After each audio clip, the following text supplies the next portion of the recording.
Amigos, ¿qué tal? Bueno, pues en nuestro programa de hoy tenemos con nosotros al padre Christopher Harley, aquí nuestro maquinista que nos va a contar que se ha metido en 1000 batallas y una de ellas, pues digamos que es la más grande de todas, que es cuando se lanza a la misión con mayúsculas. Padre Harley, ¿qué tal? ¿Cómo estamos?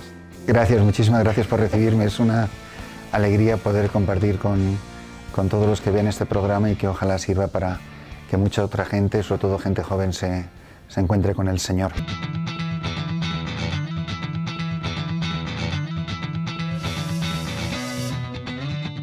Vamos a meternos en materia. ¿Cómo comenzó su vida cristiana? Vamos a ver, yo sé que algunos ya le conocen a usted por su evangelio, pero cuéntenos usted mejor. Yo no sé distinguir muy claramente entre mi camino en la vida cristiana y mi camino en la vocación sacerdotal, porque en realidad me di cuenta, tengo vocación probablemente desde toda la eternidad, pero yo me di cuenta de que la tenía cuando tenía 15 años. ¿Y entonces su familia es católica? Vengo de una familia católica, no especialmente metida en muchas actividades, etcétera, pero bueno, sí, una familia católica. Cuando yo nací, mi padre era protestante, anglicano, mi madre católica. Nosotros somos católicos por mi madre, y me eduqué en algunos de los colegios más laicos y menos católicos que hay en España, como es el Colegio Estudio, que se deriva de una formación muy laica, de una comprensión muy laica, pero que dejó en mí un colegio que fomentaba mucho la personalidad de cada persona y la capacidad de pensar por uno mismo. Y creo que le debo muchísimo también incluso al Colegio Estudio y a aquellos primeros profesores que me educaron. Y después, antes de ir al seminario, estuve los 2 últimos años, antes de entrar en Toledo, en el seminario diocesano, en Santa María de los Rosales, que bueno, en aquel tiempo pues siempre en todos los colegios había clases de religión, pero no eran ninguno de ellos colegios ni de curas, ni de monjas, ni cosa parecido. Tuve una educación católica normal. Mi vocación y mi vida cristiana, el descubrimiento de Cristo y querer seguirlo para siempre, es exactamente lo mismo. Cuando yo me doy cuenta que Jesucristo me ama, no me doy cuenta que me ama y yo voy a ser cristiano andando por la calle. Jesucristo, me doy cuenta con 15 años, lo recuerdo perfectamente, a las 5:30 de la tarde, un 8 de marzo de 1974, sentado en la orilla de mi cama, recién llegado del colegio, y me doy cuenta que Jesucristo me ama, y yo en ese momento decido ser sacerdote. ¿Y qué pasó? Inmediatamente le fui a mi padre, que estaba sentado en el salón, que como digo, ni siquiera era católico, y le dije en inglés: quiero ser sacerdote. Y me dijo: ¿lo has pensado bien? Y le dije: llevo 2 horas pensándolo. Como diciendo, yo nunca he pensado nada en serio por más de 10 minutos. Ya, pero vamos a ver, esto desde luego el ambiente no lo dio. Entiendo. No, para nada. Yo nunca había ido a ningún curso vocacional, yo nunca había sido monaguillo, nunca había ayudado a misa, nunca había estado en un grupo de parroquia, nunca había estado activo en ninguna parroquia. Íbamos a la misa los domingos y nada más. Para mí la vocación es Dios que entra y irrumpe en la vida de una persona. Cuando yo me doy cuenta que Dios me ama, yo no puedo comprender otra manera de responder a ese amor que dando todo, lo que fuera el todo de un chico de 15 años.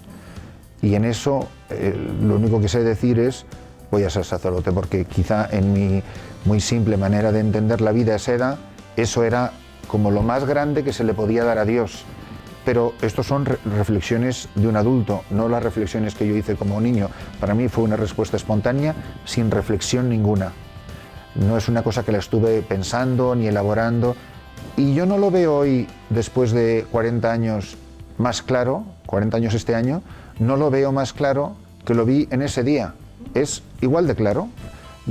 Sigo sin reflexionarlo, sigo sin elaborarlo, sigo sin cuestionarlo y nunca he tenido dudas. Y no me puedo imaginar siendo otra cosa que lo que yo soy. Me doy cuenta que en ese momento, no ahora a mi edad, sino en ese momento de niño, entendí que yo había nacido para eso y que no quería ser otra cosa y no servía para otra cosa. Es más, ni siquiera podía entender por qué no todo el mundo quería ser eso. Y eso sí que ha requerido de mi parte mucha reflexión, el darme cuenta que hay otros caminos y que hay... Pero eso son reflexiones muy intelectuales. Visceralmente, a mí no me sale espontáneamente el darme cuenta de que hay en realidad otros caminos. A mí no me cabe en la cabeza que una persona no quisiera ser eso y no le pareciera que eso era la cosa más maravillosa del mundo.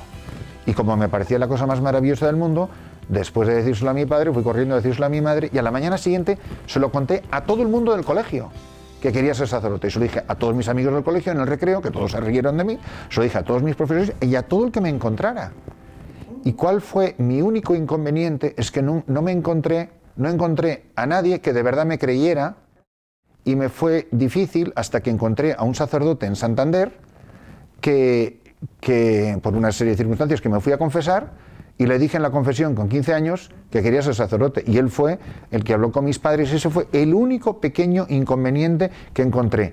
Que todo el mundo me decía, bueno, pues termina el bachillerato, lo vas pensando. Yo no quería pensar nada, ni quería reflexionar nada, quería irme en ese instante, en ese momento. Y bueno, lo que tardé de marzo a septiembre. Y en septiembre estaba en un seminario hasta el día de hoy. Pero entonces usted era consciente de que era el Señor quien le conducía. Pues es que me condujo por la carretera de Madrid a Toledo, si es que no hay más complicación. Vale. Yo nunca tuve un director espiritual. Yo empecé a rezar, no sabía rezar el rosario, me encontré un rosario y encontré una Biblia, que era un regalo de bodas que tenía mi madre con los cantos dorados, y me llevaba la Biblia al recreo y me leía el Apocalipsis, que no sabía ni lo que estaba leyendo. Y rezaba Ave Marías porque había bolitas. Y eso es lo que recé, y con eso me fui al seminario de Toledo. ¿Cómo sería que llegué sin confirmar? A mí me confirmó don Marcelo, el mismo obispo que luego me ordenaría. O sea, yo llegué tal cual, como tuve la vocación en ese momento. Si le quisiera contar más etapas, me las estaría inventando. No hubo más etapas que la llamada y el seguimiento. Y un seguimiento que nunca se ha detenido, que desde ese instante que oí una voz, el sígueme, el darme cuenta que una persona me había declarado su amor, yo no quería otra cosa que vivir para ese amor y dar todo mi amor a esa persona. Y me fui, y cogí la maleta en septiembre porque no me pude ir en junio, porque no había seminario en junio. Y me fui. Y me fui, y así fueron pasando las etapas de una formación que, como ni siquiera había terminado el bachillerato, tuve que terminar, en aquel tiempo había sexto y COU, tenía que terminar esos 2 años de bachillerato, así que estuve 8 años en el seminario, y con 23 años era sacerdote, ni siquiera tenía la edad mínima para ordenarme. Sí que me marca en ese encuentro con Jesucristo, que es un proceso claro de descubrimiento, de ir lógicamente profundizando, el encuentro con 2 personas que a mí me marcaron para siempre, y así queda estampada mi vida como si fuera una marca indeleble, que son el encuentro con un sacerdote diocesano, que era don José Rivera, que era un santo, y con la Madre Teresa de Calcuta, y luego porque fui ordenado por un santo que fue San Juan Pablo II. Son las personas que a mí han dejado una huella imborrable en mi existencia. ¿Y podría definir esas huellas mejor? Yo simplemente, cuando me dijeron que tenía que tener un director espiritual en el seminario cuando tenía 16 años, me dijo uno de los seminaristas, mayor que yo, mexicano, prisciliano, me dijo, si estás buscando un director espiritual, acaba de volver a Toledo desde Palencia don José Rivera, vete a dirigirte con él, que es un santo. Y como yo no sabía lo que era un santo, pero me intrigaba muchísimo, pues le dije que si me podía dirigir con él, y fui a su casa, que vivía en la plaza de al lado del seminario, y vivía en la plaza Santa Isabel, y me dio hora, y estuve sentado delante de él, y yo no le entendí ni una sola palabra de lo que me dijo. Sí recuerdo que me habló de la liturgia, me habló muchísimo del amor a la liturgia, pero yo lo que nunca olvidaré es que detrás de la silla donde él estaba sentado, había una tabla en el suelo que es donde él dormía. Y yo no sabía ni lo que era santidad, ni lo que era liturgia, ni de lo que él me estaba hablando, porque además tenía una manera un poco engorrosa de hablar que no se le entendía muy bien hasta que no le conoces. Yo esa primera vez es que ni siquiera le entendía las palabras en castellano, pero cuando yo vi cómo vivía ese hombre, yo dije, yo quiero ser como este señor, yo quiero ser como él. y ya desde ahí. Fue una especie de impacto por ósmosis testimonial. ¿Y la Madre Teresa?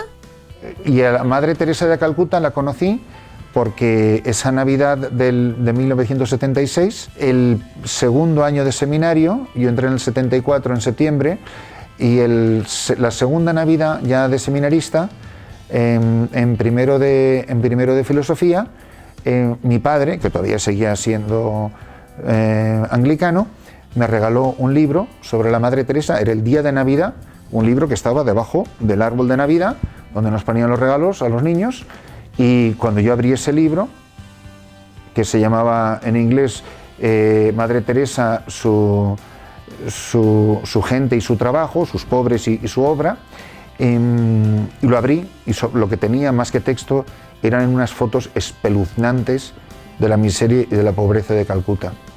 Y cuando vi esas fotos yo no dije nada, pero en voz alta, pero en mi interior pensé, y lo recuerdo como si fuera ahora mismo, yo dije, yo toda mi vida quiero dedicarme a hacer esto como sacerdote. Entonces, muy pronto, cuando ni siquiera había terminado la teología, yo ya sabía que yo lo que quería era ser misionero. O sea, yo la vocación misionera prácticamente es concomitante con mi vocación sacerdotal. ¿Y cómo se va desarrollando esa vocación? Esa vocación se fue desarrollando desde que yo vi las fotos de ese libro y vi que en la última página había unas señas, escribí, y ya ese verano del 77, esto fue Navidad del 76, en agosto del 77 ya estaba yo trabajando en Londres en una casa de gente abandonada con sus hermanas. Yo ya acababa de cumplir los 18 años y fue providencial que a la semana de estar yo ahí apareció la Madre Teresa, que fue la primera vez que la conocí. Y cuando yo conocí a esa mujer, que además recuerdo como si fuera ahora mismo, que me dijo, sé santo, llama a los pobres, y además me lo escribió en una estampa. Eso para mí me marcó muy profundamente, y ya desde entonces cada minuto libre que yo tuve me dediqué simplemente a ir a colaborar con las misioneras de la caridad. En aquel tiempo todavía faltaban 3 años para que abrieran la casa aquí en Madrid. De hecho fui quien las ayudó, quien les encontró la casa para venir aquí a vivir, en un principio en Leganés, y aquel verano de 1980 que ellos vinieron, cuando yo acababa de empezar la teología, me dediqué a darles clases de español a las hermanas, y ya desde entonces, el verano anterior, el 79, ya había estado en Calcuta todo el verano, viviendo ahí, y yo sabía que eso es a lo que me quería dedicar, y así se lo dije al cardenal de Toledo. Entonces, el proceso de conversión y vocación es absolutamente indistinguible, es un único itinerario hasta el día de hoy. Es decir, que no hay 2 etapas como suele pasar en la vida de mucha gente, y que yo a lo largo de mi vida, lógicamente como sacerdote y ofreciendo dirección espiritual, sobre todo a gente joven, pues te das cuenta que primero hay un encuentro con Cristo y después la gente va madurando en la fe, y luego al cabo del tiempo pues toman una decisión vocacional, la que sea, el matrimonio, la vida religiosa, el sacerdocio, lo que sea. Pero en mi caso yo no puedo decir que sea así. Tan es así pues que ya digo que mis primeros conocimientos de verdad, con un poco de seriedad en la fe, vienen del seminario, de la vida en el seminario. ¿Y a qué lugares le ha ido llevando el Señor? Pues, como digo, durante mi época de seminario, todo el tiempo libre que tuve lo dediqué a ir a países del tercer mundo, a los lugares más pobres, y cuando ya se acercaba la fecha de la ordenación, le dije al señor cardenal si él me daría permiso.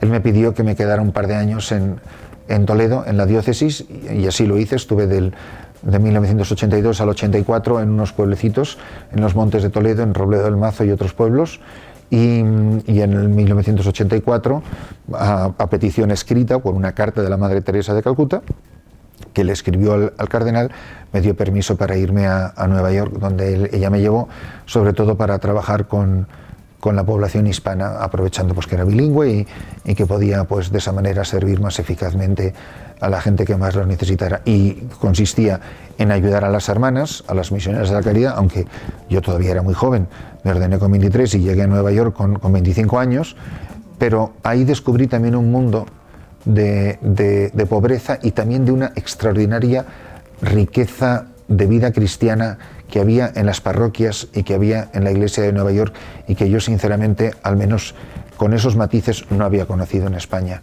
Y me impactó muchísimo. Fui a trabajar como confesor, sobre todo durante 5 años, desde el año sobre todo 85 hasta el 90, fui confesor y ese era mi trabajo a tiempo completo en una casa de retiros de la Renovación Carismática Hispana. Fue la cosa más maravillosa, de las épocas más maravillosas que recuerdo de mi sacerdocio, donde pasaba todos los fines de semana de 5 años sin interrupción, confesando 12, 14 hasta 16 horas sin interrupción. Es lo único que hacía. Desde las 8 de la mañana hasta las 8 de la noche o las 10 de la noche estaba sentado en una silla mientras la gente que venía a hacer el retiro iban pasando uno por uno. Y era gente que no se había confesado en 20, 30, 40 años. Padre Christopher, Etiopía, usted estuvo allí, ¿nos puede hablar un poco más de ello? Llegué a Etiopía en el año 2006 y a principios de 2007 ya tomé la decisión, ayudado a discernir, por supuesto, con mi obispo en aquel tiempo, el cardenal Cañizares, arzobispo de Toledo, y a partir de 2007 ya llegué a África, llegué a Etiopía, me reuní con la Superiora General de las Misioneras de la Caridad y allí pude darme cuenta que había todo un mundo donde nunca se había anunciado el Evangelio.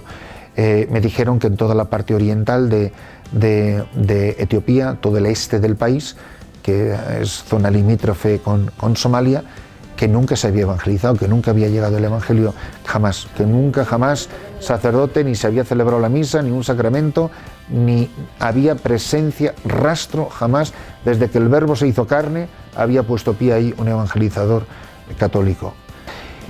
Y entonces así llegué, primero a verlo durante unas primeras visitas y después ya a quedarme a principios de 2008. Llevo prácticamente 7 años en esta misión, tengo en la actualidad 9 católicos, es una región gigantesca que abarca 290.000 kilómetros cuadrados, nuestro vicariato apostólico, son territorios gigantescos de misión que dependen directamente de la Santa Sede, de la Sagrada Congregación para la Evangelización de los Pueblos, Propaganda Fide, y el obispo con el que colaboro, Monseñor Wolde Tensai, vive en la ciudad de Harar, es el antiguo provincial de los padres capuchinos, él es de origen eritreo-etíope, y él vive aproximadamente a 1000 kilómetros de la misión donde me encuentro. El sacerdote católico más cercano a mí está como unos 650 kilómetros, así que confesarme es muy difícil, literalmente me tengo que subir en un avión, y ahí estoy yo solo con una capilla donde está presente el Santísimo cuando estoy yo, con lo cual es de las cosas más bonitas que he descubierto, es como la relación intrínseca, pero verlo de verdad con tus propios ojos, entre la presencia real de Jesucristo en la Eucaristía y el sacerdocio católico, que donde no hay sacerdote no hay Eucaristía. Y porque estoy aquí sentado en España haciendo esta entrevista y pasando estos días aquí, no estoy allí en la misión, allí hay un sagrario vacío. Por eso cuando me preguntan, para resumir la respuesta de por qué me he ido a ese lugar tan improbable, tan inhóspito, siempre respondo, yo estoy allí para que pueda estar Él. Es decir, su presencia allí misteriosamente depende de mí o depende de un sacerdote, el que sea, pero Él está ahí para que pueda estar yo. Es decir, si Él no estuviera ahí, yo tampoco pinto nada en ese rincón de la tierra, a mí no se me ha perdido nada en ese lugar inhóspito. Padre, vamos a ver, después de todo el sufrimiento que usted ha visto, que ha contemplado, ¿cómo se mantiene el sacerdote católico a flote, contento, feliz? Yo creo que todo brota del encuentro con Jesucristo, del enamoramiento, el saber quién es, por quién vives y por quién te levantas cada mañana y por quién haces lo que haces. Es una persona, no es una misión, no es una tarea. Yo no me dedico a un servicio, me dedico a vivir en compañía de alguien. Yo ni siquiera he ido a llevar a Jesucristo. Yo la verdad siento que es exactamente al revés, me siento llevado por Él. Muchas veces decimos, no, es que hemos ido a llevar a Jesús. No, Jesús no es una especie de objeto sagrado que se lleva como el que lleva una reliquia.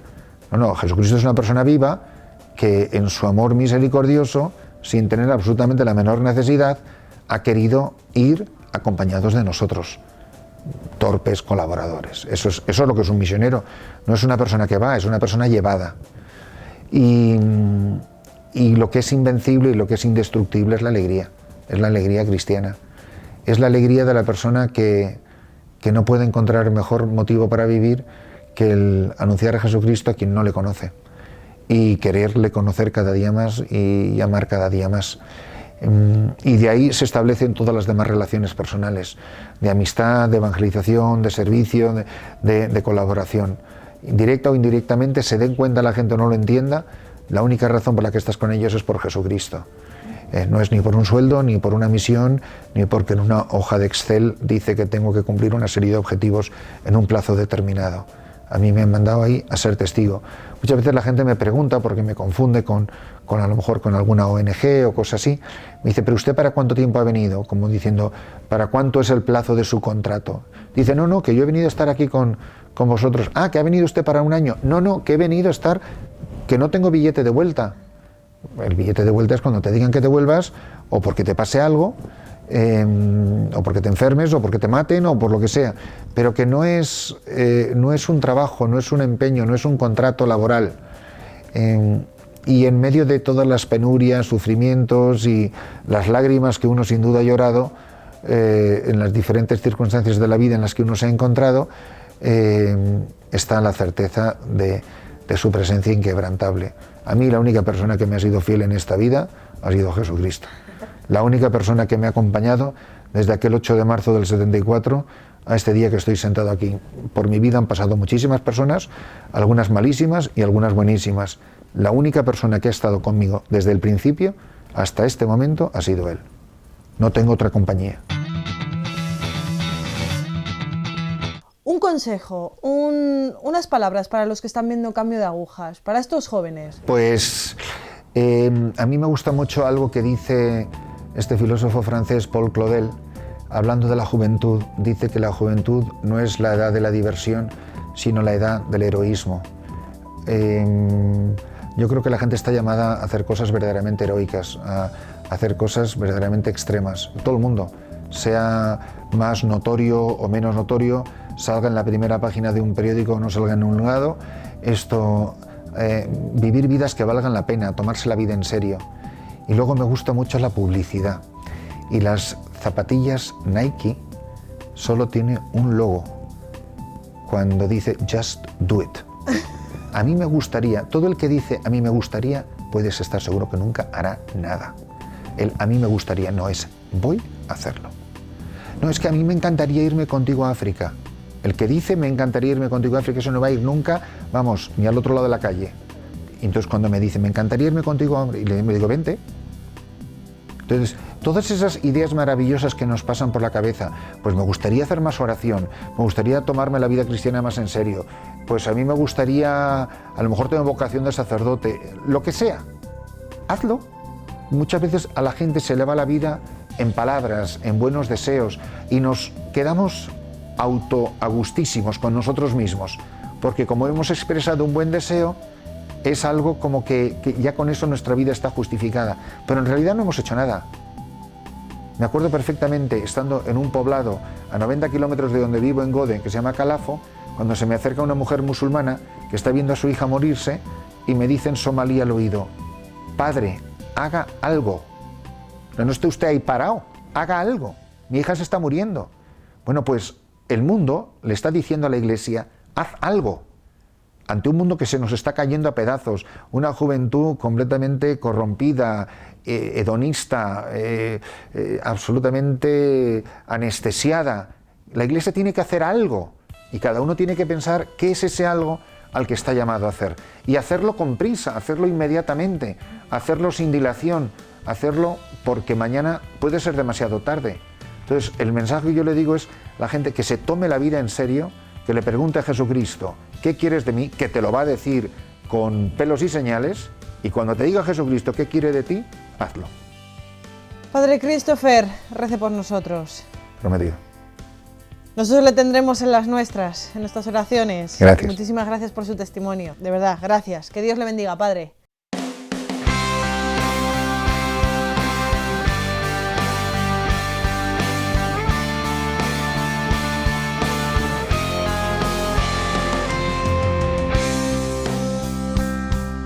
Amigos, iglesia somos todos, todos, ¿vale? No es que, no, que la iglesia haga algo, que haga algo. Si algo me gusta del padre Christopher es que es muy pedagógico, muy didáctico y muy clarito. Las cosas claras y el chocolate espeso.